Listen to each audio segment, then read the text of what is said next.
My grandmother spent 44 years writing down 217 recipes in a black leather notebook. My brother took that notebook out of her casket. 11 months later, I watched him cut the ribbon on a $4.2 million restaurant chain built on my grandmother's hands. He had 4 months to enjoy it. I had 4 months to plan what came next. My name is Maria Antonella Russo-Bianchi. Most people call me Tony.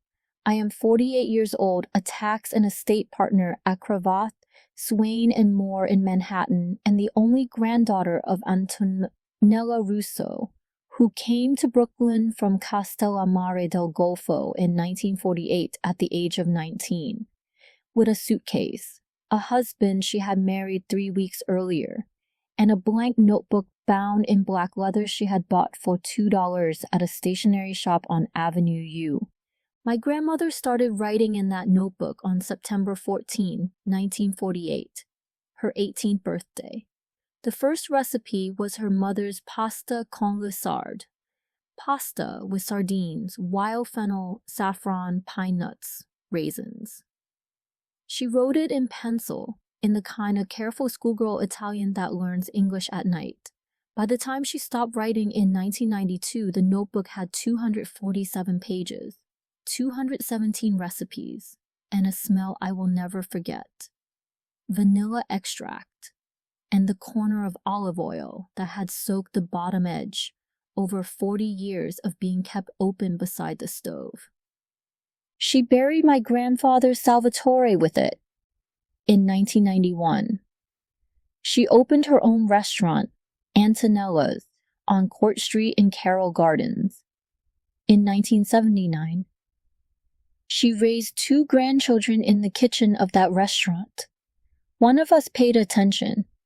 My grandmother died on August 14, 2024, cardiac event, in her sleep, at her house on Bay Ridge Parkway.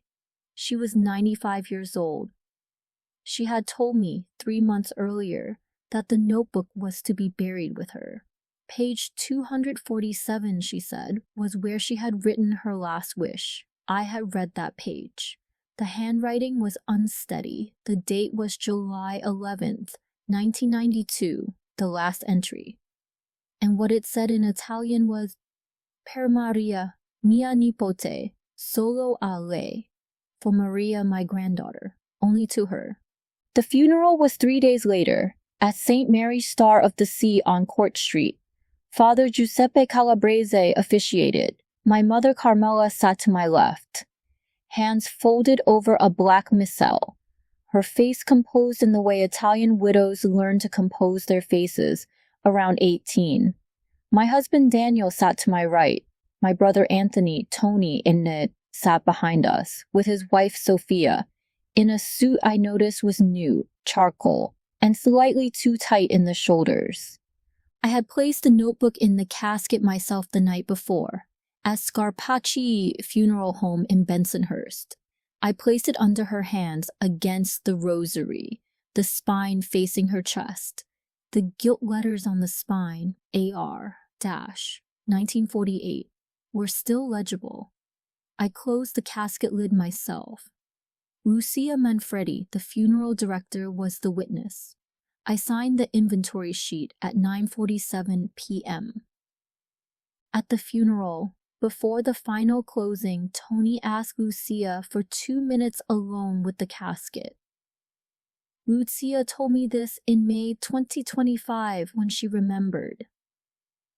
I should have understood that morning. I did not understand it for 9 months. Antonella's opened on Court Street in October 1979 in a 600-square-foot storefront between a Sicilian bakery and a tailor. The neighborhood was still Italian then. Carroll Gardens, between Smith Street and Court Street, between Atlantic Avenue and Hamilton, was 3 generations of families who had come from Bari, Palermo, Castellammare, Sciacca. My grandfather had died 8 years later, but in 1979 he was still alive, still a longshoreman at the Red Hook Piers, and the restaurant was supposed to be a small thing. 12 tables, family menu, dinner only, closed Mondays. It became something else. By 1984, Antonella's had a wait line on Friday nights that ran down Court Street to the corner of Kane.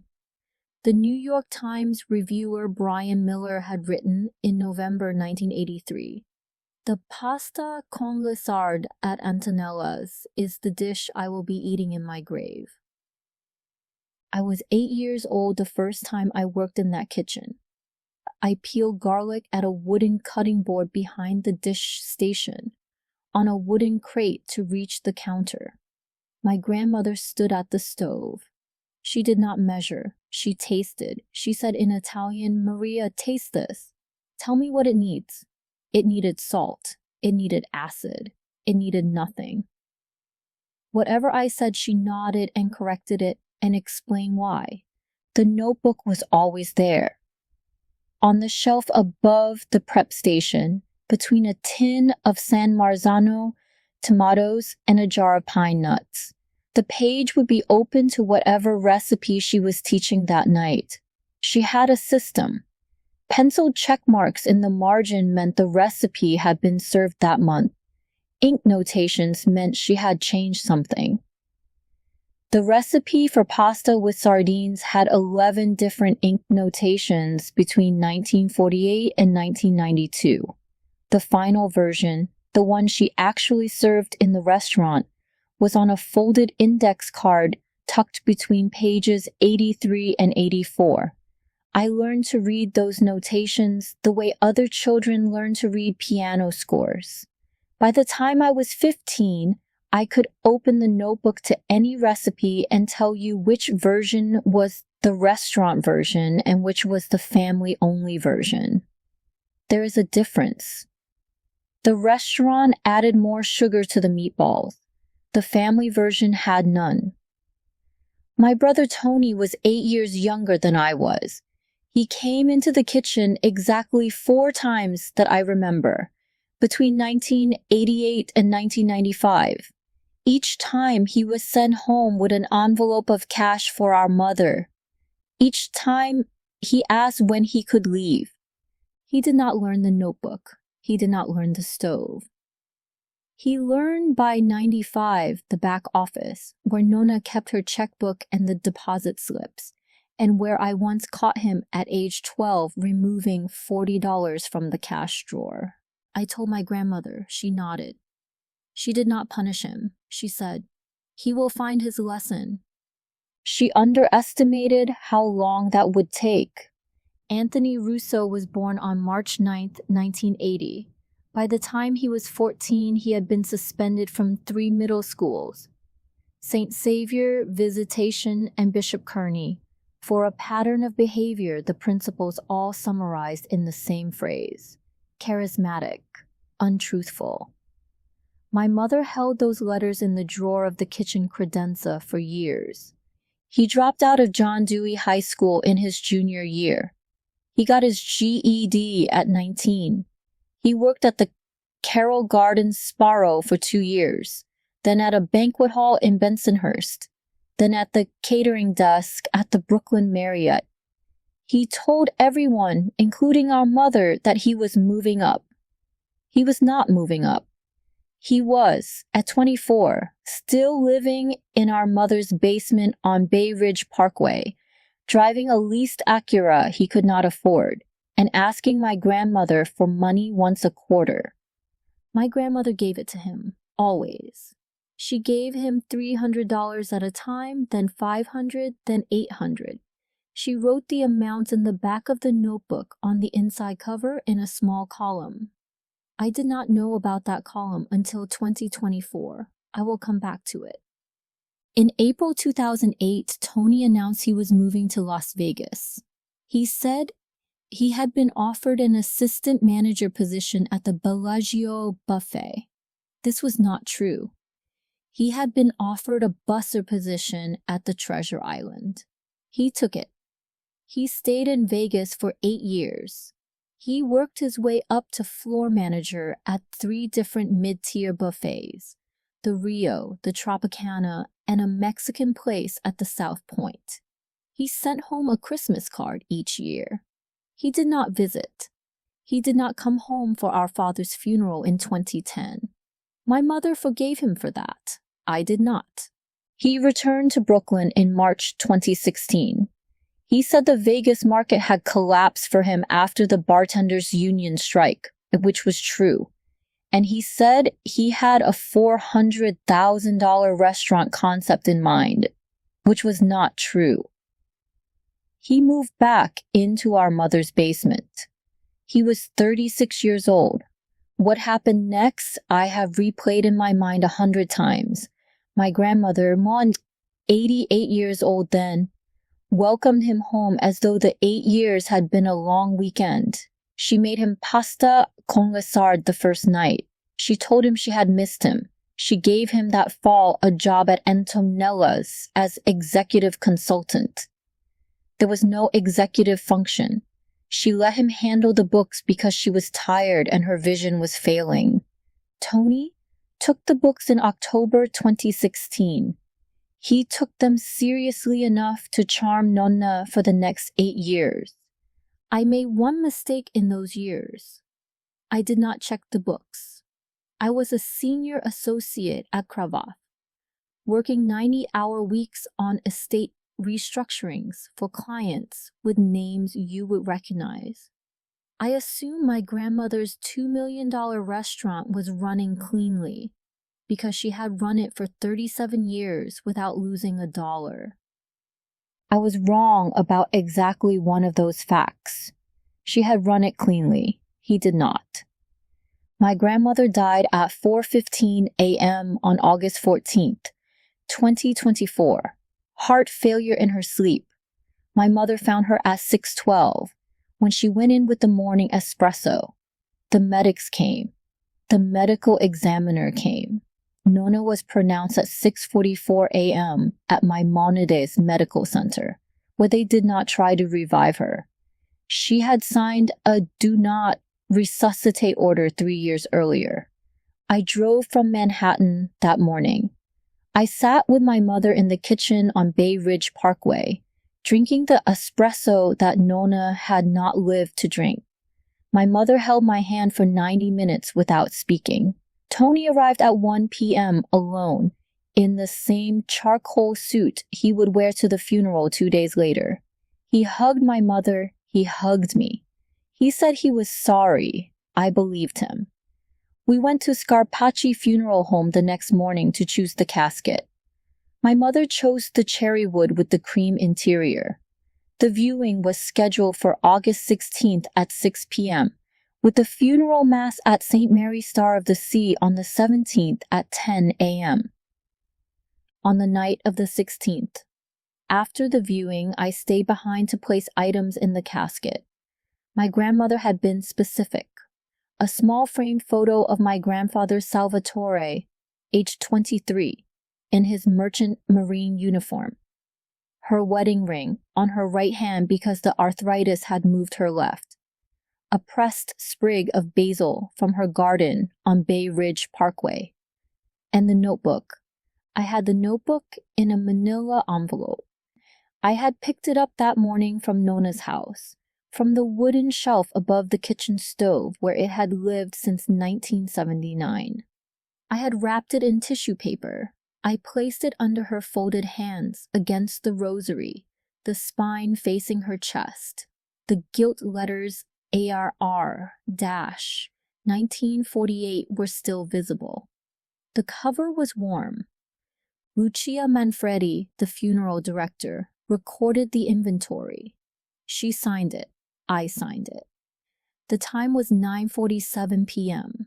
The closing of the casket was scheduled for 9 a.m. the next morning, immediately before the procession to the church. At 8:50 a.m. on August 17, Lucia later told me, "My brother Tony arrived at Scarpacci Funeral Home. He told her he needed 2 minutes alone with his grandmother before the family arrived. Lucia, who had buried 4 Russos before Antonella, allowed it. She showed him to the viewing room. She closed the door. 2 minutes and 40 seconds later, Tony came out and thanked her. He carried, Lucia would tell me in May, a leather portfolio she had not seen him bring in. The procession to St. Mary's began at 9:45. The casket was closed and sealed before it left Scarpacci. I did not open it. I had no reason to. My grandmother was buried at Greenwood Cemetery on August 17th at 1:15 p.m. Section 42, Lot 819, beside my grandfather and my father. The headstone would not be set for 6 months. I did not ask my mother about the notebook for 3 weeks. I assumed it was in the casket. I assumed everything I had placed in the casket the night before was in the ground with her. I was wrong about one of those items. On September 7th, 2024, and 3 weeks after the funeral, I went to Nonna's house on Bay Ridge Parkway to begin the estate inventory. I am a tax and estate lawyer. I do this kind of work every week for clients. I had agreed to be the executor of my grandmother's estate. The will had been filed at Surrogate's Court in Kings County the previous Tuesday. The will was simple. The house on Bay Ridge Parkway, plus the contents, plus the restaurant lease and any business assets, plus all kitchen materials, written works, and personal effects, to Maria Antonella Russo-Bianchi, me. A cash bequest of $50,000 to my brother Anthony. A cash bequest of $20,000 to my mother Carmela. A cash bequest of $10,000 to St. Mary's Star of the Sea. Tony objected, predictably, the day the will was read. He said our grandmother had been manipulated in her last year. He retained an attorney for 2 weeks who reviewed the will, found it ironclad, and withdrew. Tony stopped objecting in writing. He started objecting in different ways.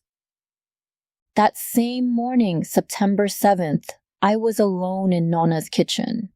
I opened the cabinet above the stove to begin the inventory. I expected the notebook to be there. Out of habit, I expected it, even though I had placed it in the casket myself 3 weeks earlier. The shelf was empty except for a tin of salt and a jar of dried oregano. I checked the other shelves, the pantry, the drawer of the kitchen credenza, the bedroom dresser where she kept her papers, the cedar chest in the bedroom closet, the basement where she stored old menus. The notebook was not there. I had placed it in the casket. The casket had been sealed by Lucia at 9:47 p.m. on August 16 in front of me. The casket had not been opened again. I called Tony that afternoon. I said, "Tony, did Nonna give you the recipe book? Or did Mom move it before the funeral?" My brother is 46 years old. I am 48. We have known each other our entire lives. I know his voice. "I haven't seen that book in years, Ton," he said. "Mom probably moved it to a drawer somewhere when she cleaned out the kitchen. You know how she is. She moves stuff and forgets." I called my mother. My mother had not touched the kitchen since Nonna died. I did not call Tony back. I added a note to my estate inventory file dated September 7th, 2024. The note said, "Notebook missing. Last physical possession, August 16th, 2024, 9:47 p.m. Me, Scarpacci. Tony denies knowledge." I closed the file. I did not know yet what I had. In April 2025, 8 months after the funeral, 7 months after I had filed the note, Daniel and I were having dinner at our apartment on Schermerhorn Street. Daniel reads Vogue's food coverage. He is the only 51-year-old M&A partner I know who reads Vogue's food coverage. He reads it because he says it tells him 3 years in advance which restaurants will be acquired by Aramark. He was scrolling on his iPad. He stopped. He said, "Tony, look at this." The article was titled "From Bensonhurst to the World, the chef rediscovering his Sicilian grandmother's lost recipes. The byline was Jenna Holloway, food editor. The dateline was April 3rd, 2025.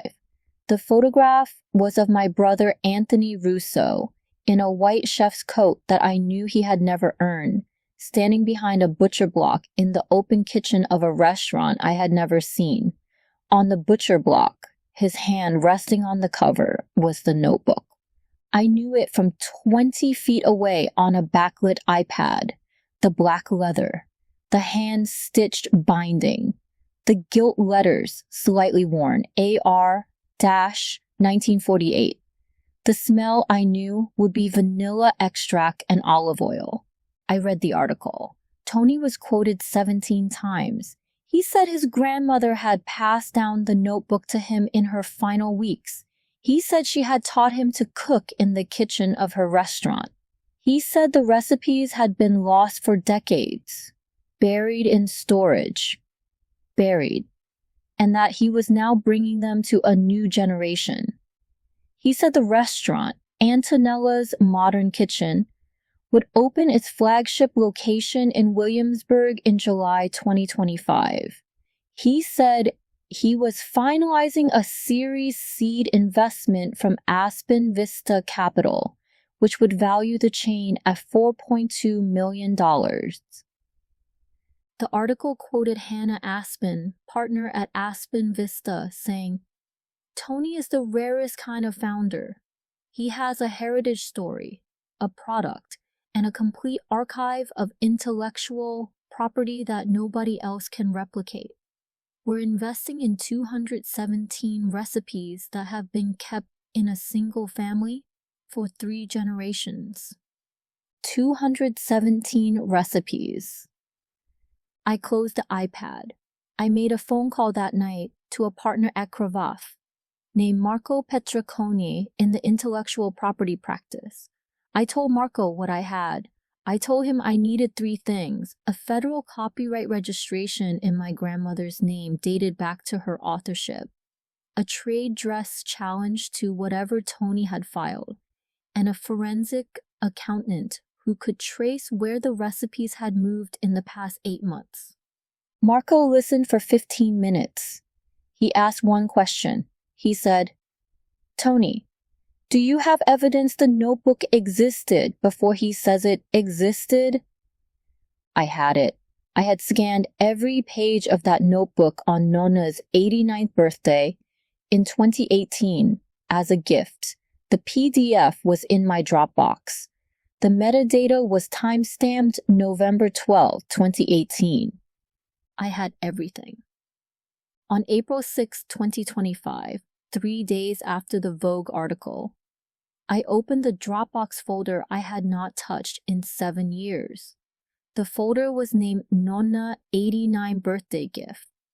The folder contained 247 PDF files, 1 per page, plus a combined PDF, plus the original scanner output logs from a Canon DRC 225 document scanner I had bought for $258 on Amazon in October 2018, specifically for this project.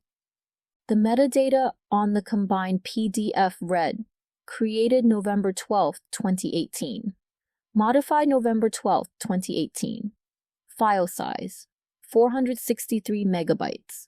SHA 256 hash, 64 characters of identification that would prove in any court that this file had existed on this date and had not been altered since. I opened page 1, my grandmother's handwriting. September 14th, 1948, Brooklyn, New York.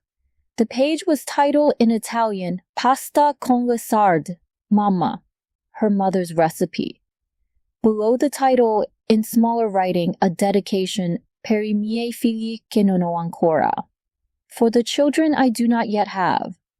She had written it at 18, before she had any children. My father was born in 1953. I scrolled to page 247. The handwriting was shaky. The date was July 11th, 1992. My grandfather had been dead for 14 months. The page contained no recipe. It contained 12 lines of Italian script. The first line read, "Per Maria mia nipote, solo a lei," for Maria, my granddaughter, only to her. The rest of the page was an explanation. The notebook, in its physical form, was to remain with the family. The recipes in their authored form were to belong to me alone. She had used a specific word, autrice, the feminine for author. She had used another specific word, eredita, inheritance. She had named me by my full name, Maria Antonella Russo, twice. My grandmother, who had a 5th grade education in Sicily and had taught herself English at the Brooklyn Public Library, had written a legally enforceable statement of authorship and inheritance on July 11, 1992. She had been 63 years old. She had been of sound mind. She had signed the page Antonella Maria Russo and dated it. Marco Petraconi filed the federal copyright registration on June 2, 2025. Registered work, Antonella Russo Recipe Notebook, 1948 to 1992. Author, Antonella Maria Russo, deceased August 14, 2024.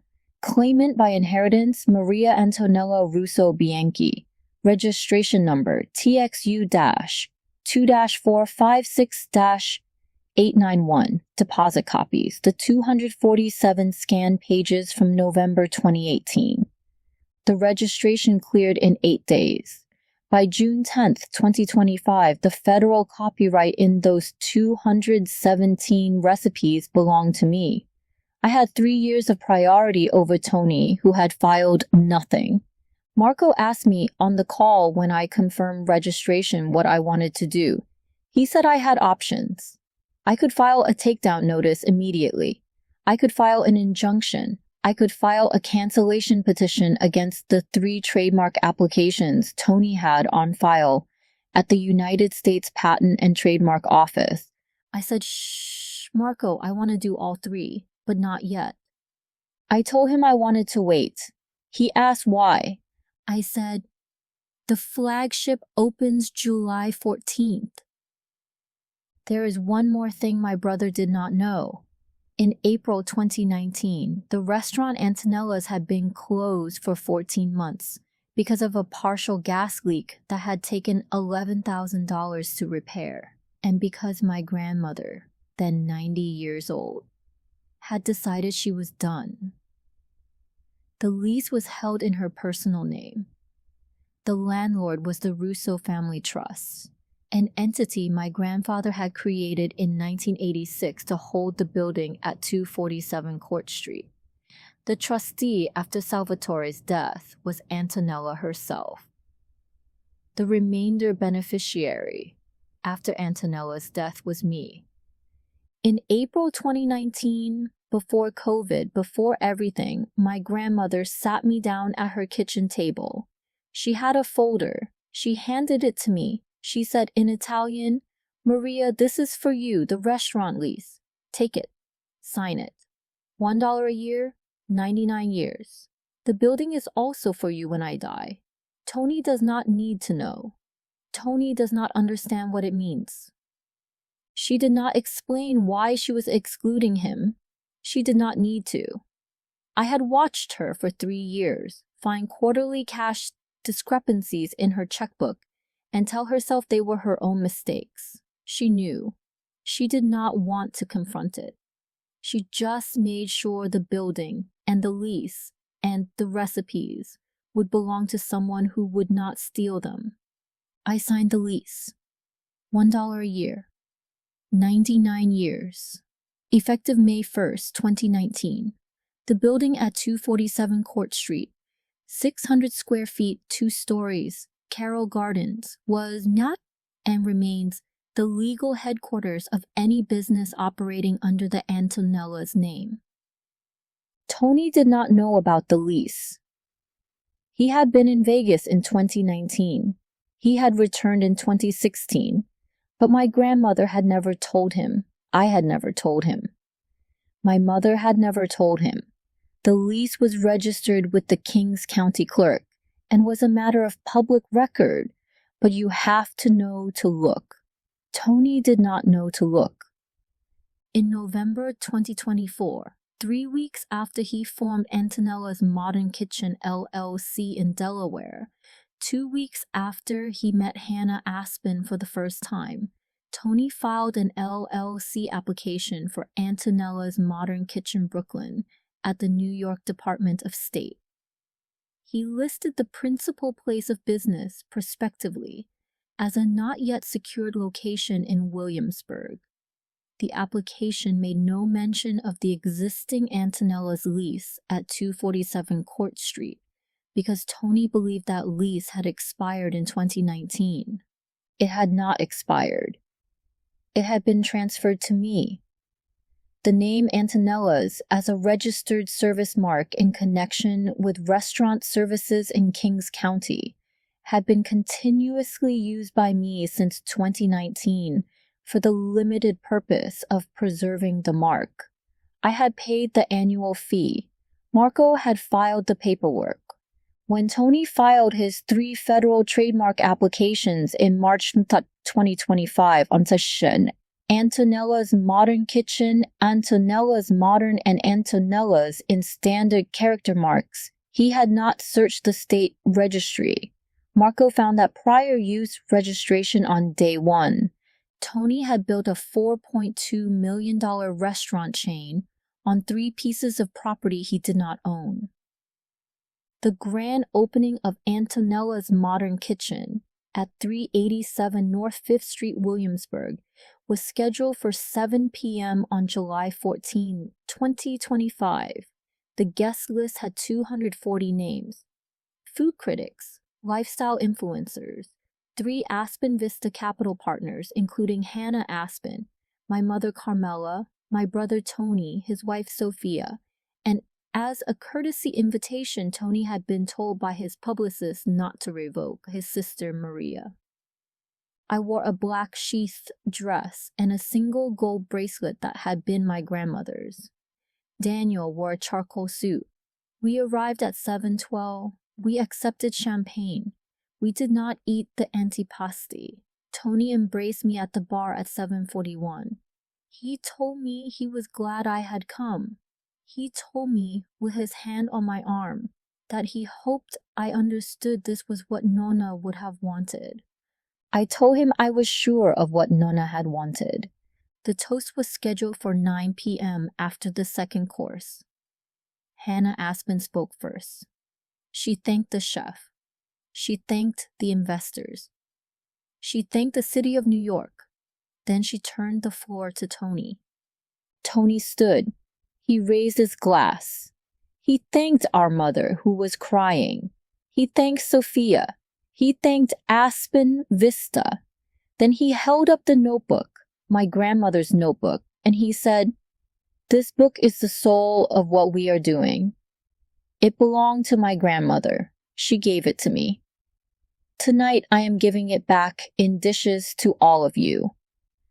I was standing by the kitchen pass with Daniel. I had a leather portfolio under my arm. Inside the portfolio were 5 documents: the federal copyright registration, the trade dress filing, the trademark cancellation petition filed at the USPTO on July 10th, the deed and lease for 247 Court Street, and a letter signed by Marco Petricone demanding immediate cessation of all use of the Antonella's name in commerce, dated July 14th, 2025, 4 p.m., hand-delivered to Tony's Delaware registered agent at 4:07 p.m. I walked to the center of the room. I asked Hannah Aspen if I could speak. The room went quiet because in a room full of people who do not know each other, the woman who is composed gets attention. I held up my own envelope. I said, "I am Maria Russo. I am the granddaughter of Antonella Russo. The notebook my brother is holding was placed in our grandmother's casket on August 16, 2024, by me." It was removed from that casket by my brother before the funeral. The recipes inside it are federally copyrighted in my name.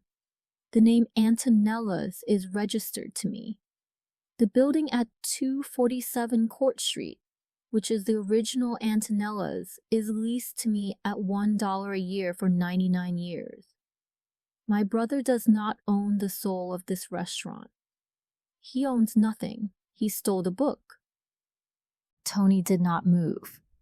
Hannah Aspen put down her glass. My mother covered her mouth. I handed the cease and desist letter to Hannah Aspen, not to Tony. I told her I was very sorry for her investors.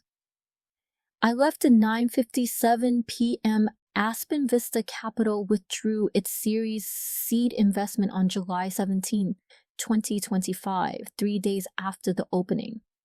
The flagship location closed on August 2nd.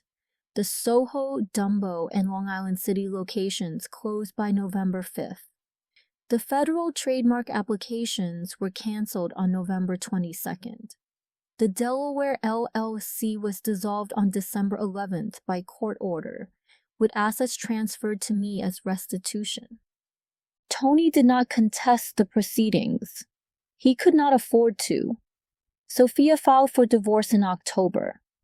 Tony moved to a one-bedroom apartment in Bayonne, New Jersey, where the last I heard he was working as a banquet manager at a hotel near Newark Liberty Airport.